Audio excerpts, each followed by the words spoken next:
quite literally the only thing you've ever done good in my life. So thank you for that. I guess who's off the podcast now?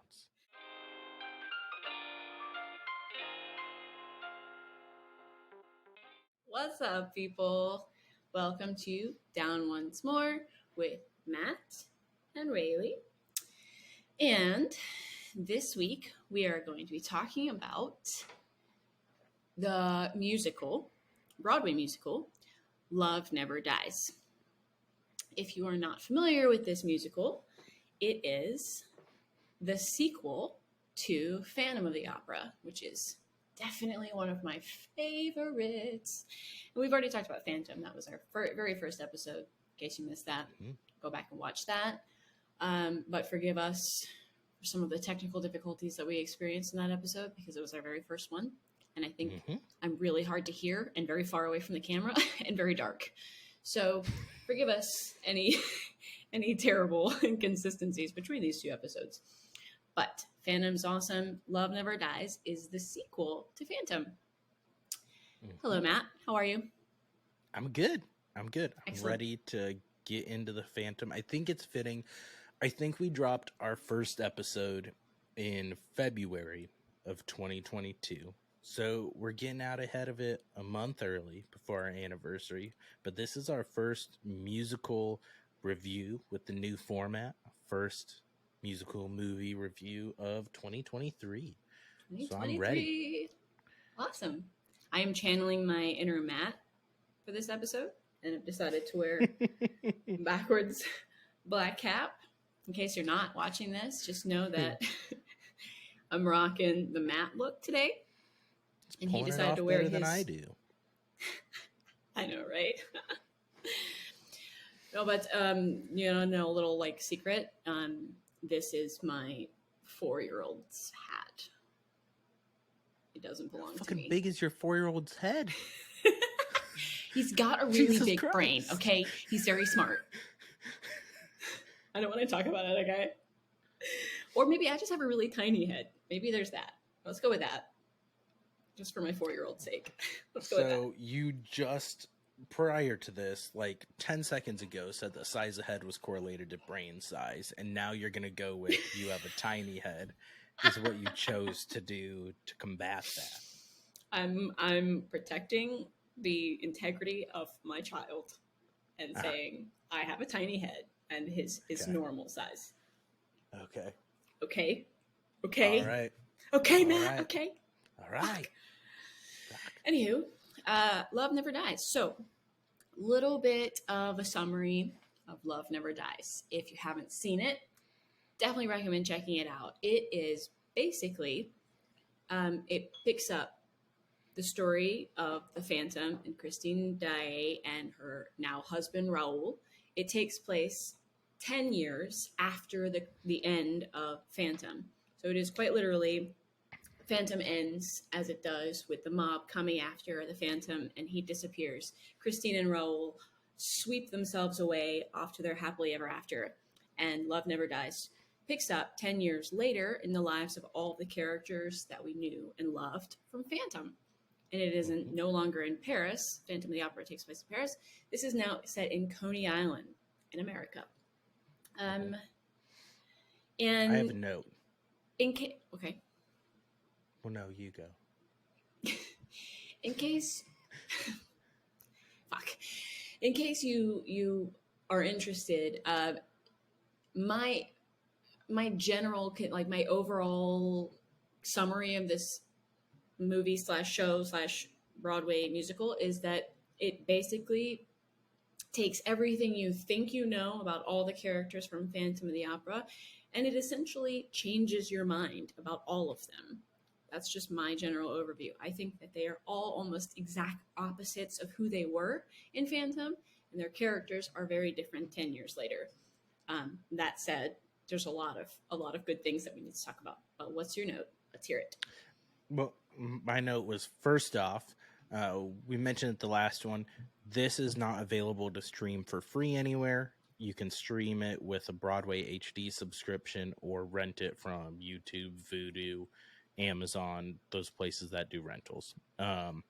Or maybe even at a Redbox. Who knows? if they still have those. Second, we're going to get into spoilers on this, obviously. That's what As we per do with these usual. things. Mm-hmm. With the Spirited one, we tested out giving our thoughts before spoilers. It was okay. I think it kind of ruined the flow. These are just their spoiler reviews. We're not going to do full breakdowns, so you won't know everything if you listen to it. We'll just hit some key points. And thirdly was, to be clear, this takes place based on how the Broadway musical ends, not the movie. Because technically, the movie ends with Raul in a wheelchair visiting Christine's grave, and True. there is the ring and her engagement, the engagement ring and a rose that the Phantom had left there. And Raul True. realized that. So, based on events of Love Never Dies, that obviously would affect that. And Yes, Love Never the Dies. events I don't in know Love if we Never covered Dies. this. This is a filmed stage musical. This is not a movie. They filmed it on. I wrote it down in my notes, but I can't find it. It was somewhere not in America that they filmed this. Melbourne. Yeah. Australia. Yeah. And actually, I think this is just a theory of mine. I do not have proof of this, but I actually think that this might have been a special showing just for the recording and not an actual recording of the show as it would normally be. In other words, it is not a camera out in the audience just showing the stage where you just see the show as if you're sitting in a seat in the theater. It is not like that. It is actually produced, directed, and blocked in a way that the cameras are very much on stage with the characters. So it actually feels to me a lot more like a movie than your typical staged production on, where you see kind of like a recording of the stage. I think that they did this showing specifically for the recording and the production of this recording, because it definitely is not, you're on stage with the cameras. Yeah. So it couldn't have just been like, hey, I'm going to go to the Broadway show and also somebody's going to record it. No, someone produced this. Yeah, my guess would be that they did it similar to the Hamilton recording. Right. How they recorded a performance with fans, and there's some with fan reactions, and you can see the crowd. Which I don't know if you can really see the crowd in any of the shots of this. I don't think so. No. And then Hamilton, that's how they did. They did two recordings. They did some where they recorded scenes where they were getting in there with cameras, and others with performers. Because with some of the camera shots on this, like Raley said, you're up in the action, you're with the performers on stage, you're not back in a crowd. If I had paid to go see this show and I am having people with cameras walking around on stage constantly, ruins the immersion and would kind of ruin the experience for me. So Which is why I think it was definitely put on for the production. Yeah. Not as a typical showing. Yep. I think. And I have to say, since you brought this up, I'm glad you mentioned Hamilton, because I was going to bring this up.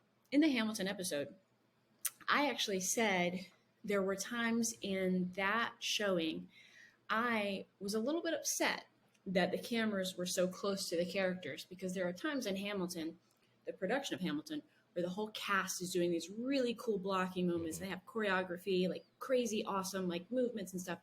So if you're too close to one character, you miss that overall look. For Hamilton, that is the case for me. For this, that is not the case for me. I am so glad for the production of the way they did it, because for me, again, it feels more like a movie. And I don't think there were too many moments where you miss things on stage because the camera's so close. I think it's more of you want to be close to the characters. You want to see their facial expressions. You want to get what they're getting. And so you kind of, sometimes the camera actually follows the character so that you're getting what it would feel like to be the character in a POV kind of shot. And I appreciate the heck out of that. So I think that I feel differently about the two different productions. This one for me, really, it stuck it. They did a good job. Yeah, I thought it was, as far as film staged musicals go, this was one of the better ones for sure.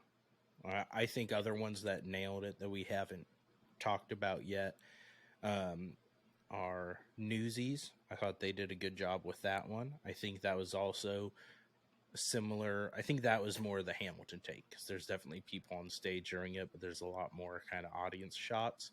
Then we did briefly mention it in our Rent review, but the Rent filmed one I thought was really good too. Yeah. And I'm sure there's others. Those are just the two that really kind of hit home with me. And so, yeah. I have to say, I did not know about this musical.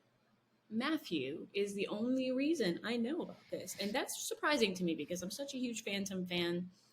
Have been a Phantom fan for most of my life. Have seen Phantom live a couple of times.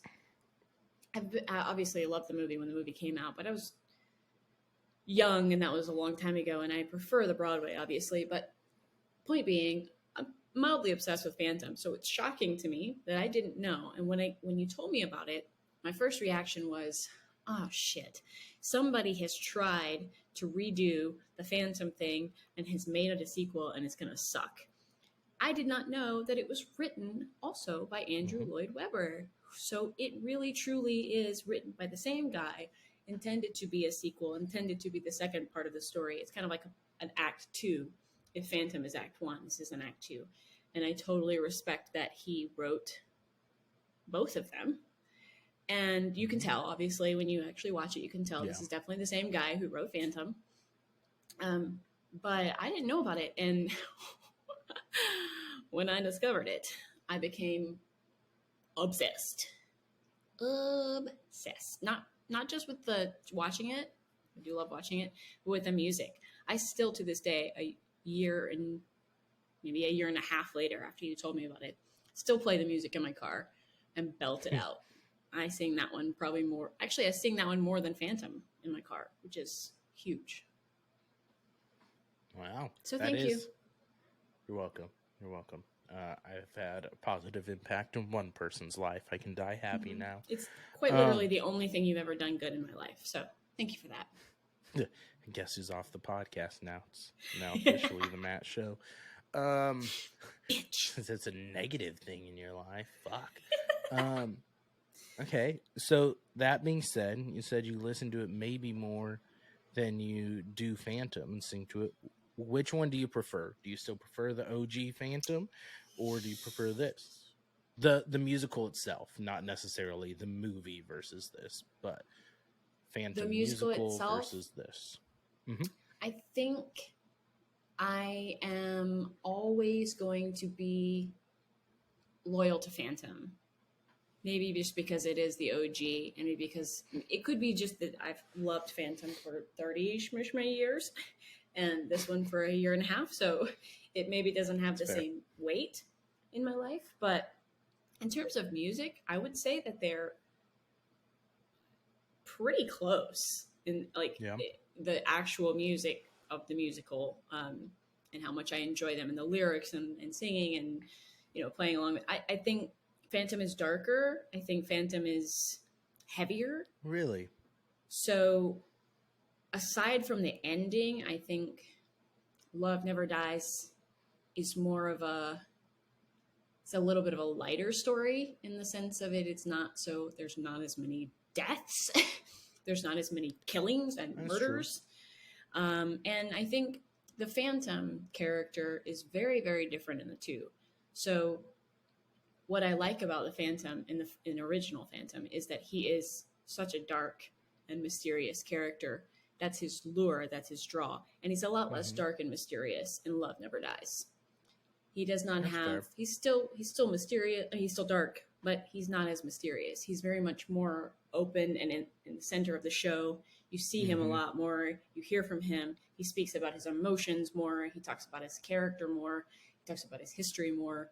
You see him front and center. He's literally the main character of this one, rather than Phantom, where he's kind of like hiding in the shadows for a lot of it.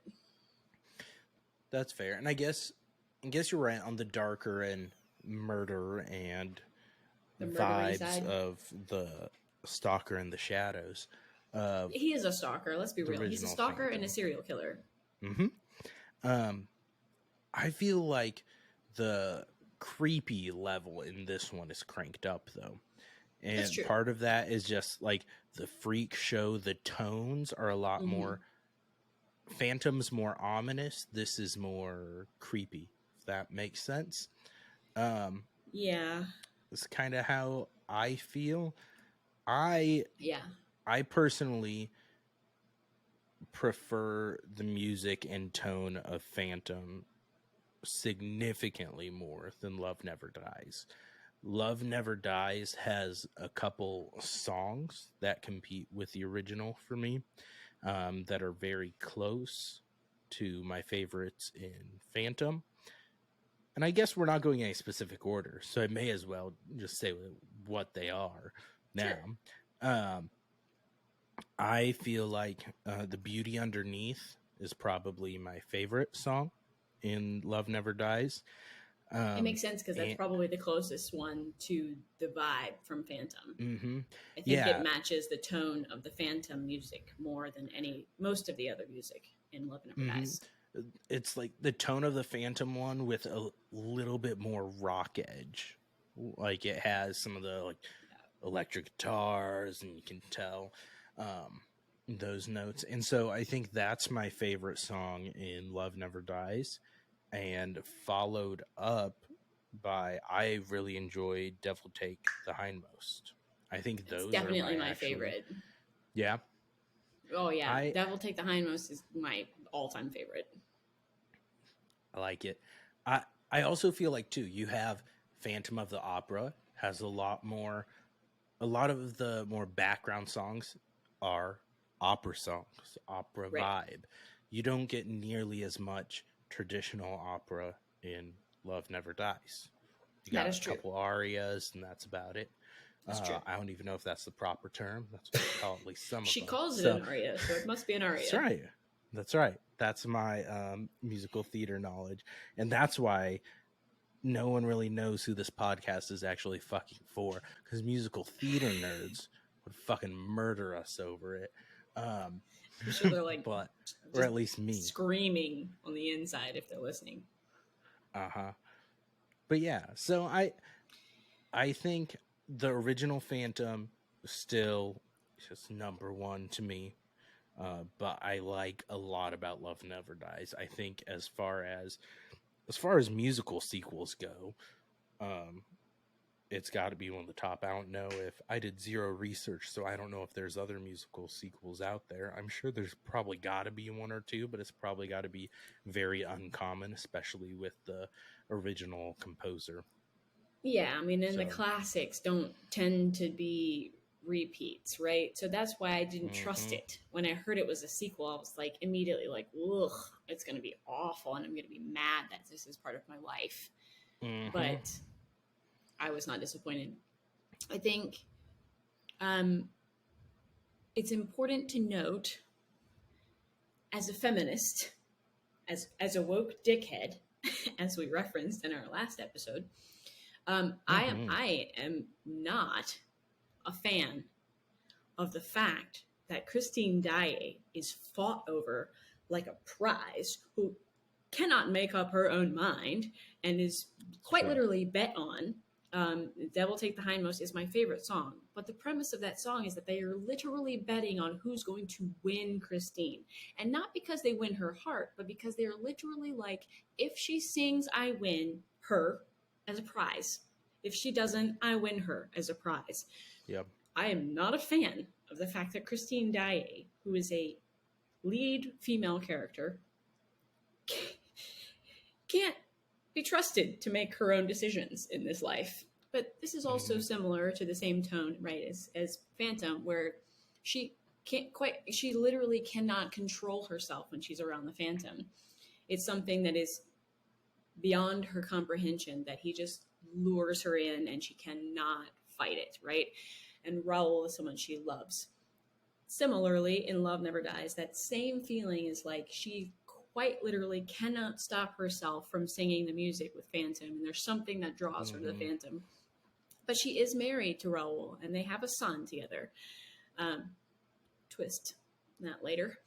But her life is with Raul, and she re-enters the world of the Phantom, and yet again is unable to to make a decision for herself.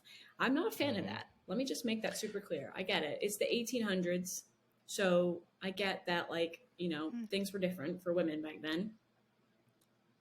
And I'm sure that when Andrew Lloyd Webber wrote this, it had to have been a different time period. He's still alive, but he's not a young But man. he wrote this not like it was it was in the 2000s at least. I feel like this was done in like close to 2005, somewhere around there. I can look it up. But like He it's a didn't write it relatively long new ago. show. Mm-mm. I thought it was He just had like, I don't know. pulled some of the songs, but no, it was one of those things like with movies. It's like, why are we doing a Clerks 3 15 years after Clerks 2? I don't know why Clerks was my go-to on that one. Not sure But either. yeah. No, okay, and I get that that's the 2012 I just is when want this was filmed. Yeah, but that's when it was filmed. How long has the show been going on? I'm gonna Google it. You keep going with your thought. I don't know. I'll figure it out because anyway, the time it takes place is really right. So fine, and I'm taking all that into account. But I just wanted to put that out there. Like, as much of a fan of these shows as I am not a fan of the fact that the lead female character is just sort of powerless in all of this and has no real say in her own life, in her own destiny. And they literally make a bet on who's going to win her. That burns me up, but it is part of the show. And I don't know. I love it, but I'm also mad about that at the same time. And I think both. That's a completely fair criticism because all the women in this show, and when I say all the women besides ensemble, you're talking about Christine, Meg Giry, and Madame Giry, the ones that are in it, right? Madame Giry, she's a lot more bitchy in this one. She doesn't have a lot to do. But now we have Meg is now obsessed with pleasing the Phantom. So we didn't really summarize this, I don't think, unless I was spaced out. Meg and Madame Giry work for the Phantom. He's Mr. Y at a freak show on Coney Island. Meg's looking to get her big break singing, dancing. He owns the freak show and the whole Coney Island thing. So this is his show that they are now a part of. Meg is a part of it, and Madame Giry Meg is obsessed with pleasing him, and it's Madame Giry is the only one that kind of has a little bit of autonomy, but she's still just striving to constantly please the Phantom. Meg just wants to please the Phantom and make him happy. Christine is Raul's now an alcoholic drunk, which same thing. That is a gambling addict as well. Lost pretty much all their money is his thing. So it's like you've got these shitty male characters too, because Raul's shit played out to be Raul's an asshole. Like you said, he's the opposite of what he was in Phantom. He was the dream boy who you wanted, the Prince Charming kind of character. Right. And the Phantom is still the Phantom. Like, Christine's in her room and he's still behind the mirror watching her like a creep and all this shit. He's still not a great dude. And so those are the things, like you said, Christine's still just powerless to him and to really stand up to him. And yet she doesn't stand up to Raul either, who's treating her like absolute garbage. And she's just like, okay, I married the man and he'll just let him be a drunk and a dick to me all the time. Totally fine. I'll just suck up to him and like, don't be mad. As for the dates of the show, I actually had it in my notes and I forgot that. So like you said, Love Never Dies in the canon of the story timeline takes place 10 years after Phantom of the Opera. So Phantom of the Opera, the musical, was first performed in 1986. Is when Phantom premiered and first came out. Love Never Dies, the very first performance of it when it premiered was in 2010. Wow. Okay, so it is a lot newer than I thought. I don't know why I thought it was an older show, but I guess okay. But I mean, if anything, that shows me that Andrew Lloyd Webber did not lose his touch in those 30 years that went by. He did get more progressive views on women. That's true. It's true. But that's what I mean when I say that they've kind of like all changed. Because Madame Giry in Phantom, I think, is a very stoic, kind, caring, mother-like figure to all of them, to Meg, to the Phantom, and to Christine. She's very much like everyone's mother, and very doting and very loving. And she's the one that saves the Phantom. So she's like this kind of hero mother character who's now in Love Never Dies, greedy, very bitchy, and it doesn't have any like redeeming qualities whatsoever. Like there's nothing about her that you really like. Meg, who in Phantom is like just the sweetest, like most supportive best friend, who's always there for Christine, tries to protect her, helps her through her stardom where she's rising up as this star and is like becoming this amazing thing. And Meg is like all about it. She's like her biggest fan, like cheerleader, love you girl, get your ass on stage and do your thing. She is now like star crazed and needs to be the star of the show, wants to be like Phantom's number one girl, and has been apparently working for 10 years toward this goal of like becoming the Phantom's number one girl, his muse or whatever. And she's just never really gotten there. And I guess with Christine coming back in the picture, it brings out this like jealousy that she never had in Phantom. And it's fueled by Madame Giry too. Madame Giry's fueling that fire and being like, you deserve to be the star. And she's coming in and ruining it and like, fuck her. She left him when we were in Paris. She took off with Raul and now she's coming back and it's not fair. And the Phantom, yes, stays the same in the sense that he's a creepy, weird guy. But he changes. To me, he's a different character in the sense that he's much more emotive. He's much more like, instead of being like, you will be with me or else I will kill everyone around you. Instead of that, he's more like, I love you so much and I will do anything to be with you. But we get this little like backstory in one of my favorite scenes / songs, which is Beneath the Moonless Sky / Once Upon Another Time. That scene, we get the backstory, which is really what sets the premise for this show, right? Which is that apparently just before she marries Raul, this is like what happens between the two shows, right? Just before Christine marries Raul, she apparently snuck away, snuck is not a word, sneaked away and went to the Phantom. So much better. I know, but it's true. It's not a word. And she met up with the Phantom before she married Raul. And what we come to find out is that they had this one passionate night where they obviously did the deed. And it was beneath a moonless sky, so they couldn't see each other at all. Because this is like, yeah.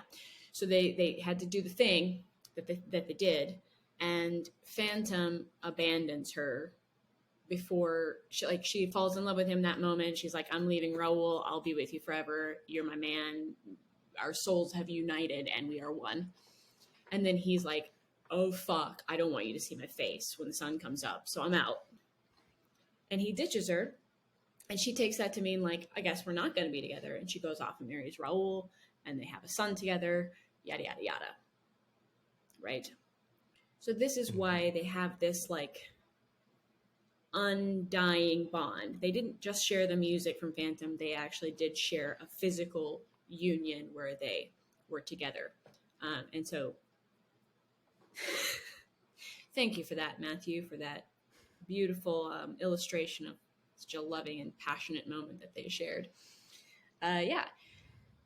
Come to find out, that was 10 years ago, and their son, Christine's son, Gustav, is actually 10 years old. And when you do the math, 1, 2, 3, 4, 5, 6, 7, 8, 9, 10, dun dun dun, he is actually the Phantom son and not Raul's son. And that is huge. Raul doesn't know, obviously. The Phantom doesn't know. So Christine has this secret that she's carrying with her. And then tell us, Matt, how does she get lured back into the Phantom's trap? How does she get back into the world of Phantom? Because they've moved on. They're in Paris. Raul and Christine are in Paris with their son, Gustav. What happens to get her back to the Phantom? Well, they're broke as shit because Raul's gambled away everything.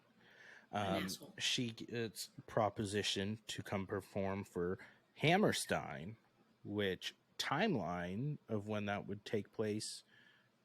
So Rogers and Hammerstein, based on what they said, who are also musical people, I believe so, based on what I was reading and researching. So they come to perform, I think it's a one night only thing for them, and get paid a boatload of money. When they land in the States, a horseless carriage comes, but it's not a car. It looks more a la Cinderella magic pumpkin carriage, with these freaks, which look kind of freaky, that say they're from Hammerstein, one of those, to take them, Christine, Raul, and Gustav, to Hammerstein.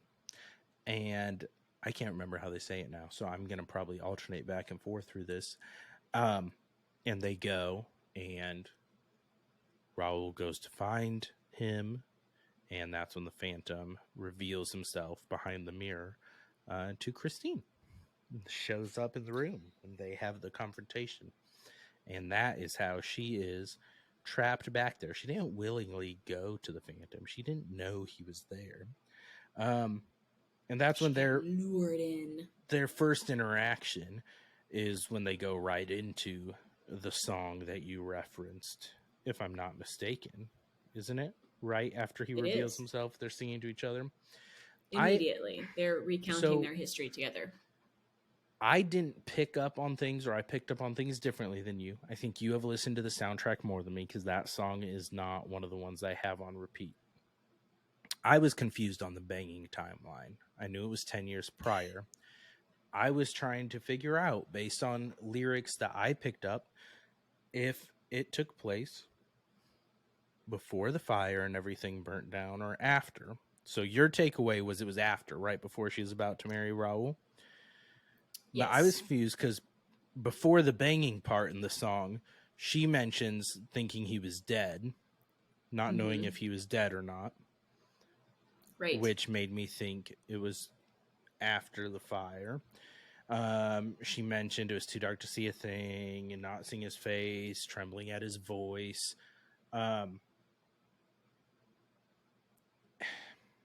She's already fucking seen his face. Why the fuck does it matter at that point if it's after the fire? I mean, we've seen it all the time.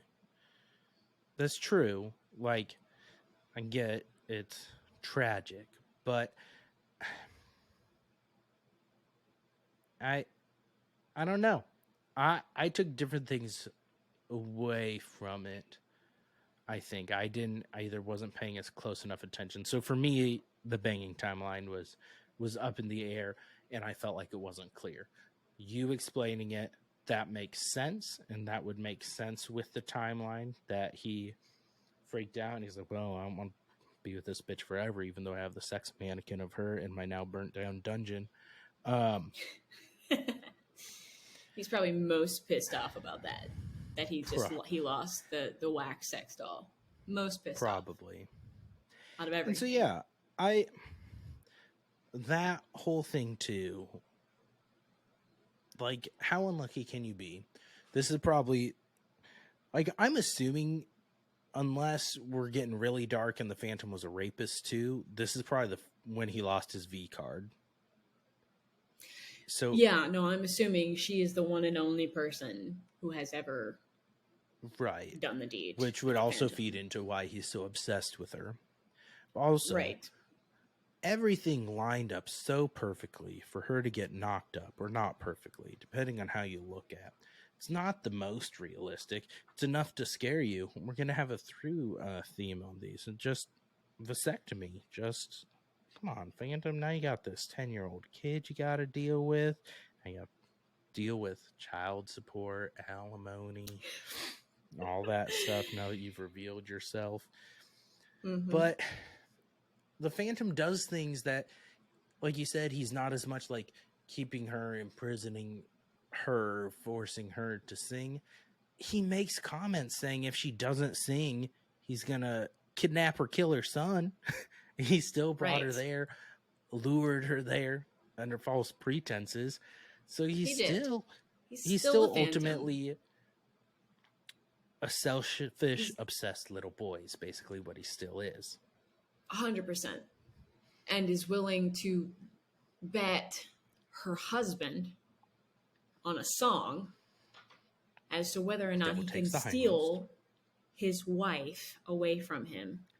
Yep. Literally based on a song. And you know, it all boils down to no one asks Christine, hey, do you want to leave your drunk, gambling dick of a husband who's not the father of your child for the man that you've loved for 10 plus years, who is the father of your child, whose music speaks to you, but who is also, let's not forget, a serial killer. He is a murderer from the Phantom, killed at least 2 people that we know about.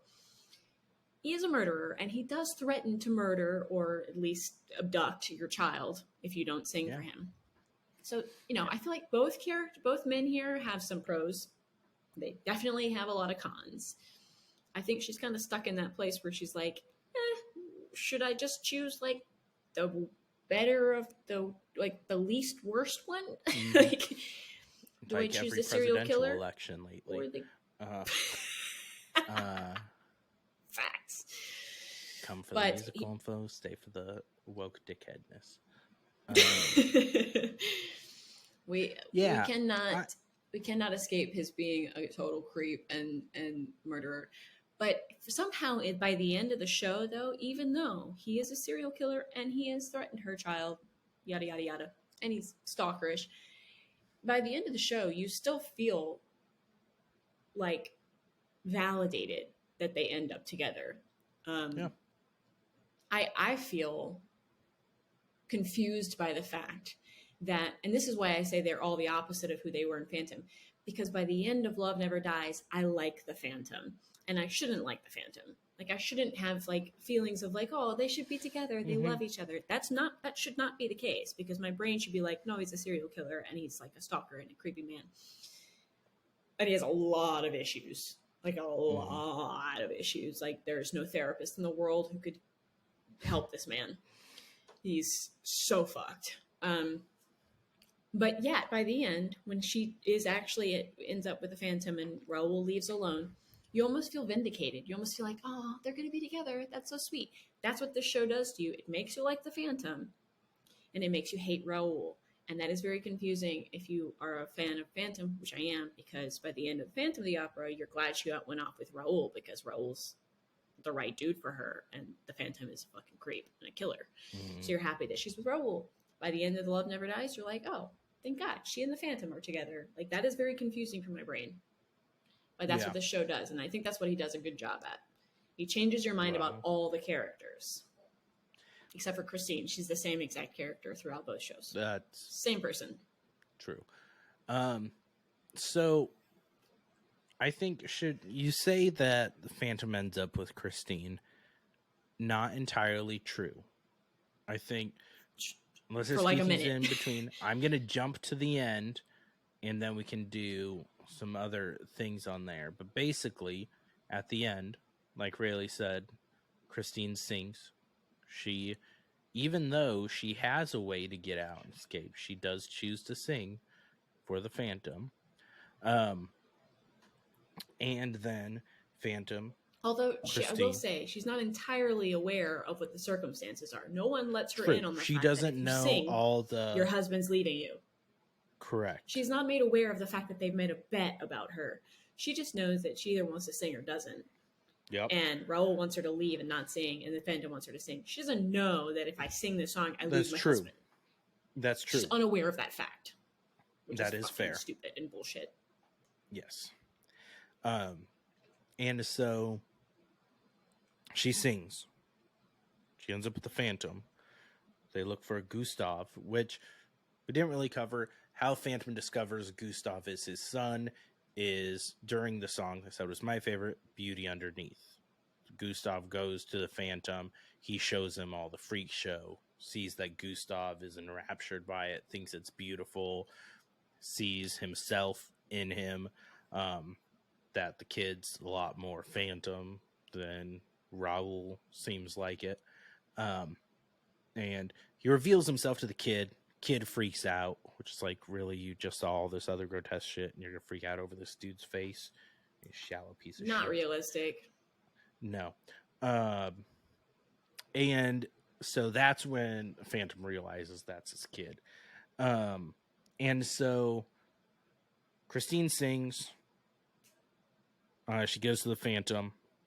She wonders where Gustav is. She said he was with Meg.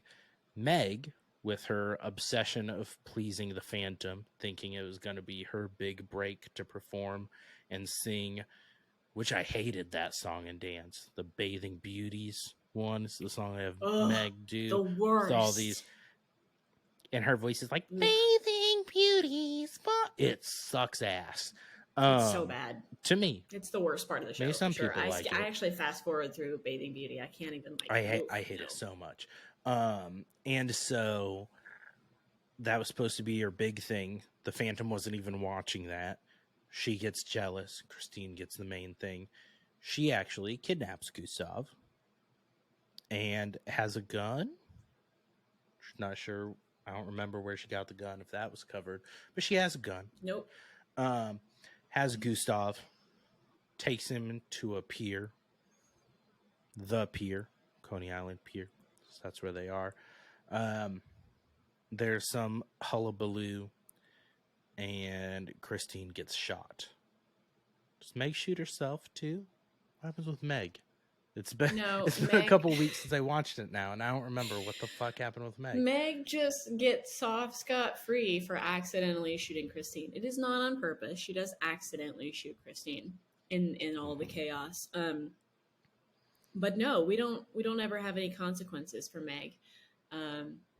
Meg just disappears after the shooting, and so does Madame Sherry's. I'm assuming they just take off and they're fine. They never get caught for anything. But yeah, it's important to note, I think, too, that Meg's whole dream was Megan and Madame Sherry's whole dream was to like take over this show once the Phantom sort of like is done with it. They're thinking like, we've been working for this guy for 10 years. We've helped him to develop this entire show that he owns, and like it's ours basically. It's all three of ours. And so their kind of assumption is like, it's going to be ours when he's done or when he dies.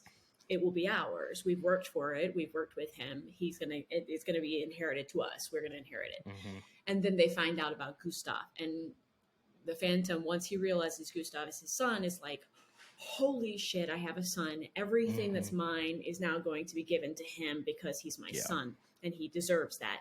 And Madame Giry finds out about that, hears him say that, and is like, shit, the son is going to get everything. And she tells Meg, and Meg freaks out. And that's why she takes Gustav, because she's pissed off thinking that this kid is going to take everything that I've ever worked for and everything that should be mine. And so that's why she's kind of like threatening to kill the son and threatening to kill herself. And she's just gone crazy. And so that's why she does that. But yeah. And also, I forgot until I got to my notes.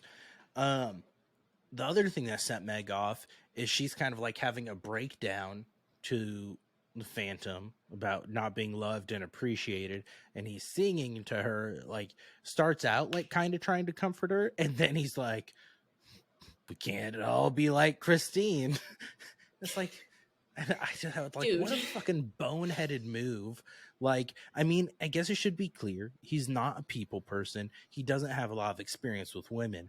But when this one girl's having a breakdown because she feels like she's not getting enough attention and love from you, don't be like, well, my side chick that I actually love more than you is better than you, and you can't all be like her. No fucking shit. That's gonna set her off. Wrong words to choose in that moment. Yeah. Faux show. Oh, also the song that he sings, the Phantom sings before Christine sings. I don't remember if it's to her or not. The "Until I Hear You Sing Once More" is the other one that I really like on here. Yeah. So That is a good one. I don't know. It's the Christine dying is kind of rough because she is paying the price and the one getting punished for Phantom, mainly the Phantom's ignorance and lack of everything and just general kind of toxicity and needing to get his way and what he wants and everything with that. And his oblivion to everyone except for himself and Christine. Right.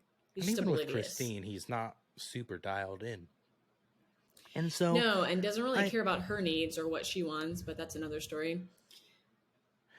Yeah, and so after she dies, Gustav goes off, runs away after Christine is shot, and goes and gets Raul. And Raul comes. Because Christine reveals to him, this is actually your father. Your father is the Phantom who freaked you out earlier by showing you his ugly face. Yep. And Gustav found Raul really fucking quick for Raul already fucking leaving and them not being able to find him. They did say he left already. I'm not sure how he went. Yeah. He was in a coach and he took off. So I don't know how the hell Gustav just went off and was like, hey, bro, come back. My mom died. And then it's also kind of fucked up. Like, I get, like, you get Raul, like, hey, Rife was just shot. I don't know what to do. But, like, at that point, Gustav embraces the Phantom. Like, and then kind of, like, takes him in. And then, I don't know, maybe Raul and the Phantom are going to raise Gustav as gay lovers now, and that's going to be the progressive threequel that we will everyone's get. Happy and flamboyant. Because I had written down, ultimately, at its core, a little bit, even though there's a lot of differences, Love Never Dies has a lot of similarities in the ending as the Phantom, the original one. The Phantom, he gets what he wants. He gets Christine going to him originally, or saying she'll be with him. The first one, it's a lot more coerced, and it's just to save Raul. This one's a little bit more her decision, but not really, because at first it was like, if you don't sing, kidnapping and killing your kid. So ultimately, the Phantom, he gets what he wants. That's part one. Then he realizes he kind of fucked up, and he made a mistake, and he kind of forced things, and kind of it's not as real or genuine as it may have seemed, and turns things over to Raul, which even the ending of this one a little bit, he kind of gives it back to Raul a little bit. That's what he does in the ending of the original one. See, it's forced, fake. Raul's working this a little less so, but there's still a lot of similarities there and how it all wraps up in that, I felt. Yeah, and look, I mean, every time I watch this, I cry like a baby when Christine dies. Like, I cry actual tears. It is, I think, there's only one moment where I feel like, and I think Anna O'Byrne is her name, that plays Christine in this one. I think she is phenomenal. I think choosing her as Christine was an excellent choice because her voice is phenomenal. Her acting is phenomenal. She is the perfect character for Christine. I think there's a moment where she overacts when she gets shot, kind of lose it for a second because she's like, okay, I got shot up. Mm-hmm. And I kind of lose my like adoration of her for a second. I'm like, stop that. You're being weird. Yeah. But her dying scene and the song she sings with Phantom, the very last song they sing together as she's dying, gets me every time. Even when I'm not watching Yeah. it, if I'm listening to that song, I'm just heartbroken. Puddle. Like you said, I think her dying is like she's kind of it sucks because of everybody. She's the most innocent, right? All of the other people have done horrible things. Every other character has done a horrible thing. And she's the only one that's really innocent in all of this. She's kind of stupid, kind of naive in a lot of it, but like she's innocent. So for her to die is, of course, the most emotionally gut wrenching. I think casting wise, it's so perfect though. I think one of the reasons maybe that I really do relate or love this show so much is because the casting is perfect. She's great as Christine. I think the kid who plays Gustav, yeah, he does a solid job. Lyle or something, is amazing. Simon Gleason is Raul. He is phenomenal. He actually played Jean Valjean in Les Mis for one of the showings, I think in Australia. He's Australian. And Ben Lewis is the Phantom. And Ben Lewis also plays, he portrays, what is his name? If you search for Les Mis, at least for me, you can't find, there's no not Marius, his friend. Who's his friend that dies? He's played by Aaron Tveit, however you pronounce that name. I know who you're talking about. I will find it. Keep talking your whatever. thought. But Speak there's a stage performance of Les Mis that you can watch. I think it's like the 100th anniversary of Les Mis. And it is not the actual show. It's just on stage, them singing the songs. Yeah. He plays whatever his name is. I don't know how to pronounce this name. It is spelled ENJOLRS.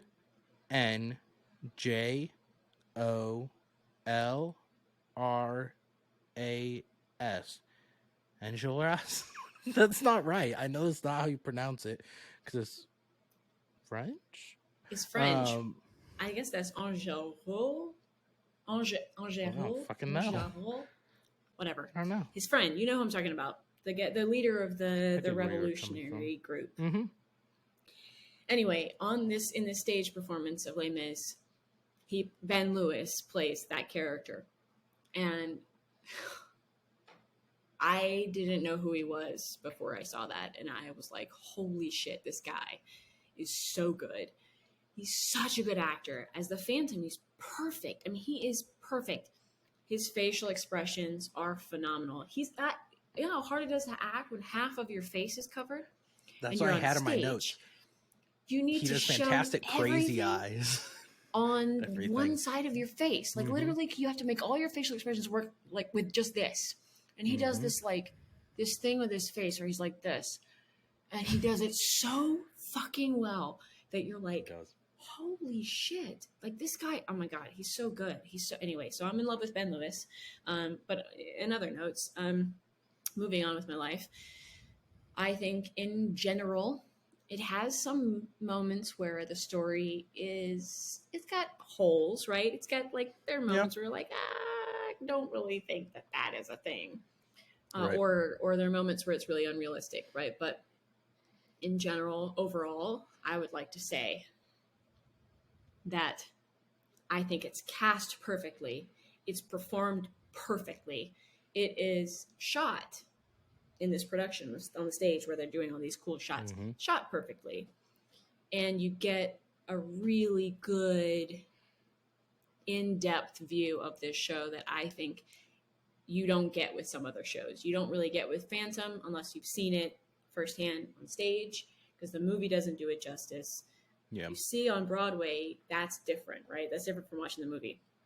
This is almost as good as seeing it, I think, in person.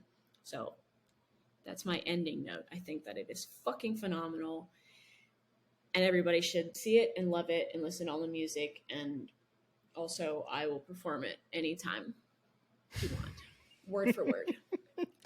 That's what 1 month, all the mini episodes will just be different parts of Raley singing different acts, all the roles and voices. I could totally be Christine, I'm just saying. No, you have to do all of them. All of them yourself. I can 100% do them all. Okay. 100,000,000,000% can do them all. Yeah, I think we pretty much covered everything. The only other thing, because I'm an excessive note taker, so I have lots that I didn't mention. One that I did want to mention, because it stood out to me, when Christine sees Meg for the first time in 10 years, she tells her, "You're so beautiful, I could barely tell it was you." Which I feel like is a pretty shitty backhanded such a compliment shitty to give thing to someone. say. Like, "Oh my God, you're so beautiful. I didn't even know it was you." I could hardly tell it was you. Okay. And then Meg tells her, "Regal as a queen and beautiful. You look beautiful, Christine." And she's like, "And you look the same." Yeah. Yeah. Okay. Thanks, I think. Yeah. Yeah. So I don't know. Yeah, ultimately, this isn't one that's a regular rewatch for me. I'll be honest, just because the same with original Phantom though. Like when we discussed that one, I had mentioned where it's not in my top 5 musicals. I don't think. It was one of the first ones that I really enjoyed. And there's certain songs of it in both of these that make my regular playlist. But as for regular rewatching or listening to the soundtrack front to back, there are enough in both of the soundtracks that I don't connect with as much, or that are skips for me, that they're not on regular rotation. So I agree. I recommend, especially if you're a fan of a Phantom, that you should watch this. It's a fantastic film stage performance. All the performances are great. All the actors crush it. And so, yeah, I think definitely recommend. And I think that about does it for this review. Wrap it up right there. Yeah, that was Love Never Dies. We will see you next time for a mini episode. And don't forget to go down once more. Like and subscribe, comment, all that fun shit too. I'm bad at saying do that. Do all that. Partially because I hate when people say to do that. The things. But do it. Help us. All right. But do it. Yes, please. Deuces. Peace.